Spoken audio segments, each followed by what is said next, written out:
Hello hi നമസ്കാരം. നമ്മുടെ ഇന്നത്തെ വീഡിയോ റംബൂട്ടാനെ കുറിച്ചാണ് കേട്ടോ. റംബൂട്ടാന്റെ വിളവെടുപ്പും പിന്നെ അതിന്റെ പരിചരണ രീതികളെ കുറിച്ചിട്ടുള്ള ഒരു വീഡിയോ ആണ് ഇന്നുള്ളത്. റംബൂട്ടാൻ നമുക്ക് എല്ലാവർക്കും ഇഷ്ടമാണല്ലേ.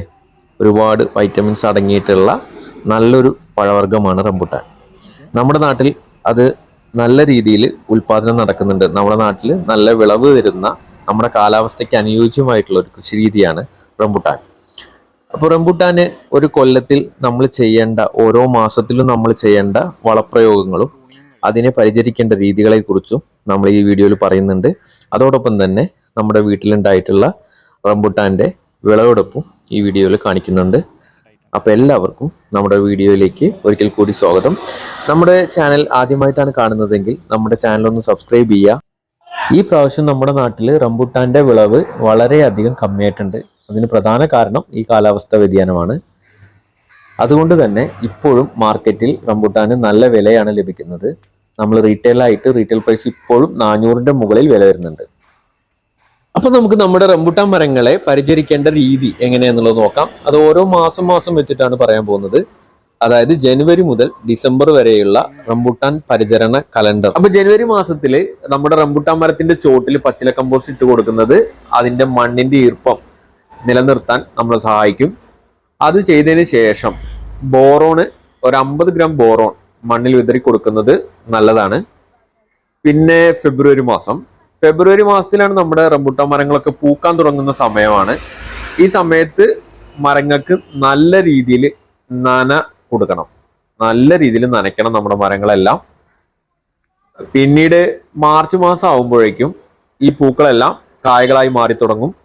ആ സമയത്ത് കായ്പിടുത്തം കൂടാൻ വേണ്ടിയിട്ട് സൾഫേറ്റ് ഓഫ് പൊട്ടാഷ് ഒരു 3 gram sulphate of potash 1 litre വെള്ളത്തിൽ മിക്സ് ചെയ്ത് തളിക്കുന്നത് നല്ലതാണ്.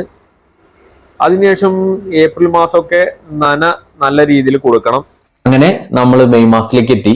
അപ്പൊ മെയ് മാസത്തിൽ എന്താ പ്രശ്നം എന്ന് വെച്ച് കഴിഞ്ഞാല്, മെയ് മാസത്തിൽ റംബൂട്ടാന്റെ കായകൾ ഒരുപാട് കൊഴിഞ്ഞു പോകും.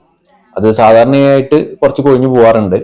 അതിലധികമായിട്ട് കൊഴിഞ്ഞു പോവാതിരിക്കാൻ വേണ്ടിയിട്ട് നമ്മൾ എന്ത് ചെയ്യണം, സൾഫേറ്റ് ഓഫ് പൊട്ടാഷ് ഒരു 100 ഗ്രാം മുതൽ 200 ഗ്രാം വരെ നമ്മുടെ ഓരോ മരത്തിന്റെ ചോട്ടിൽ ഇട്ട് കൊടുക്കുന്നത് നല്ലതാണ്.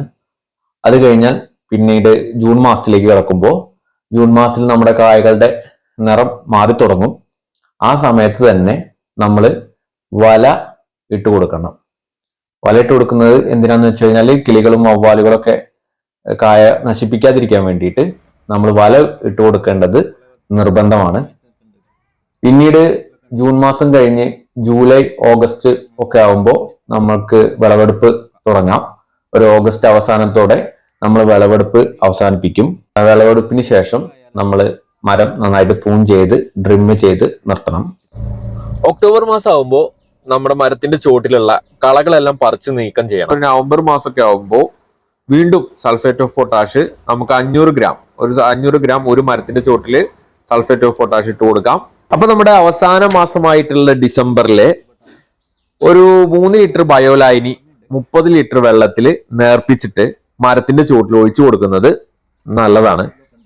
അപ്പൊ ഇതോടെ ഒരു വർഷത്തെ റംബൂട്ടാൻ പരിചരണ കലണ്ടർ ഇവിടെ അവസാനിക്കുകയാണ്. നമ്മുടെ വിളവെടുപ്പിന് ശേഷം നമ്മുടെ വീടുകൾക്കൊക്കെ കുടുംബങ്ങൾക്കും എല്ലാവർക്കും കൊടുത്തതിന് ശേഷം വളരെ കുറച്ച് മാത്രമേ നമ്മൾ പുറത്ത് കടയിൽ കൊണ്ടുപോയി കൊടുത്തുള്ളൂ. നമുക്ക് അതിന് നല്ല വില കിട്ടിയിട്ടോ. ഒരു 250 രൂപ വെച്ച് കിലോന് വില നമുക്ക് കിട്ടി. ഏകദേശം റീറ്റെയിൽ പ്രൈസ് ഏകദേശം 400ന്റെ മുകളിലേക്ക് ഇപ്പോൾ വില വരുന്നുണ്ട്. അപ്പൊ നമ്മളെല്ലാവരും ഓരോ റംബൂട്ടാന്റെ തെയ്യെങ്കിലും നമ്മുടെ വീടുകളിലൊക്കെ വെച്ച് പിടിപ്പിക്കാൻ ശ്രമിക്കുക. 350 രൂപ മുതൽ തെയ്യകൾ നഴ്സറികളിൽ അവൈലബിൾ ആണ്. 3 കൊല്ലം കൊണ്ട് കായ്ക്കുകയും ചെയ്യും. അപ്പൊ ഇതുപോലെയുള്ള വീഡിയോവുമായിട്ട് വീണ്ടും വരാം. അതുവരേക്കും ബായ്. മധുരച്ച നല്ല മധുരം.